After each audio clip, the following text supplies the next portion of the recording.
On voit à tout moment des personnes donner réalité à ce qui n'est pas réel. Il existe une armée d'êtres humains, dispersés sur la Terre, qui s'est formée et se déplace, fondée sur ses croyances.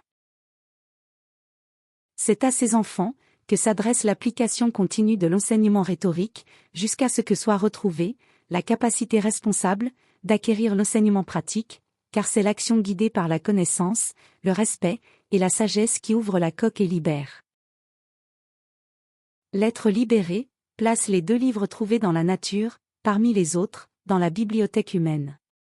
L'être libéré éprouve de la honte, en reconnaissant les erreurs qu'il a commises, dans la résolution des équations les plus simples. La compréhension le pousse à laisser des signes, pour faciliter et avertir, afin que d'autres ne commettent pas les mêmes erreurs. Ce sont les orientations, vues comme les traces de ceux qui sont passés avant, qui réconfortent et donnent de la sécurité aux pèlerins. Pour ceux qui marchent encore dans l'irréel, l'abîme ne sera visible que lorsqu'ils en atteindront le bord. De là vient l'enseignement, de brûler ce qui était adoré, et d'adorer ce qui fut brûlé, et de tout abandonner pour suivre l'unique maître. Un maître qui ne s'est jamais éloigné, et qui n'a jamais nié sa présence, lorsqu'il orientait sur la signification de ressusciter d'entre les morts, car seul celui qui était mort ressuscite. Même aux philosophes, l'interprétation de la métaphore est permise.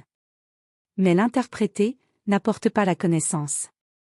Et nombreuses sont les interprétations qui décorent les vitrines de la morale et des bonnes mœurs, que les croyances et les écoles déguisées commercialisent.